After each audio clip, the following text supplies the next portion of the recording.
एक बार सदगुरु कबीर साहब जी कहीं जा रहे थे। सदगुरु कबीर साहब का स्वभाव ऐसा था, वह सदा ईश्वर की भजन में लीन रहते थे। उनका भजन करने का अंदाज, राह चलते लोगों को चिताना, अपनी ठेठ अवधी भाषा, लोगों पर व्यंग कसना, वह भी व्यंग ऐसा होता था जिससे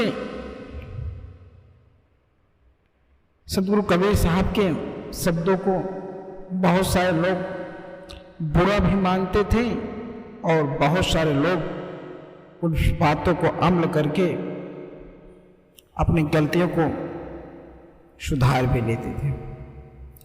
ऐसे ही सदगुरु कबीर साहब चलते हुए जा रहे थे। एक गली से वह गुजर रहे थे। कबीर साहब ने देखा आगे कुछ महिलाएं जा रही थी, जिसमें एक महिला की शादी, लड़की की शादी निश्चिंत हो चुकी थी। उसे सगुन में एक नथनी वर पक्ष की तरफ से मिला हुआ था। उस नथनी की प्रशंसा वह लड़की बार बार कर रही थी और अपनी सहेलियों सखियों से बार बार उसका गुणगान करती थी।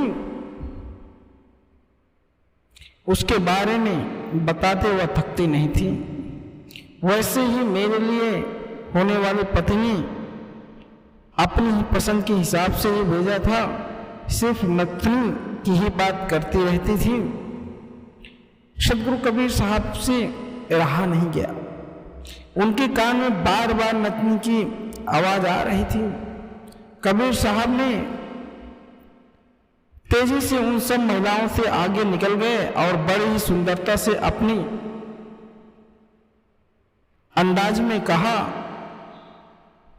कि नथनी दीवारनी तो चिंतन बारंबार,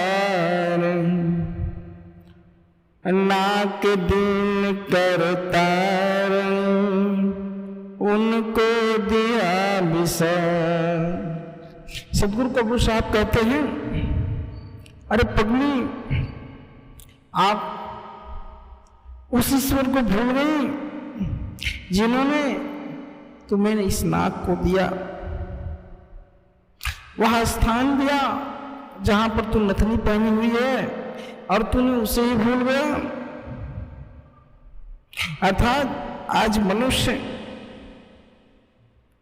अपने हर चीज की बड़ाइयां करता है, परंतु पारब्रह्म परमेश्वर जिन्होंने इस संसार में इस शरीर की संरचना मानव तन दुर्लभ दिया, उसके विषय में कभी भी उनको याद करने की कोशिश नहीं करता। हाँ, यह जरूर होता है कि जब उसे कोई मुसीबत होती है तो वह पूजा आदि तमाम आडंबर करता है, लेकिन कभी भी धन्यवाद ज्ञापित नहीं करता कि हे परमेश्वर, आपने मुझे यह मनुष्य तन दिया, इस मनुष्य तन को पाकर मेरा जीवन धन्य हो गया। मैं इस मनुष्य तन को सदा हित कार्य में लगाऊंगा और गरीबों की सेवा करूंगा, संतों की सेवा करूंगा और निष्दिन आपका भजन करूंगा, और मेरे द्वारा कोई भी गलत कार्य नहीं किया जाएगा।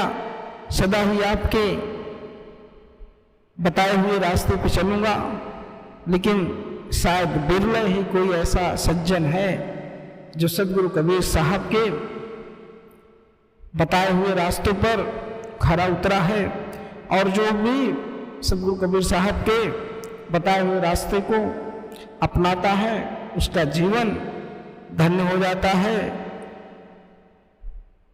और उसे इस संसार के आवागमन से मुक्ति मिल जाती है।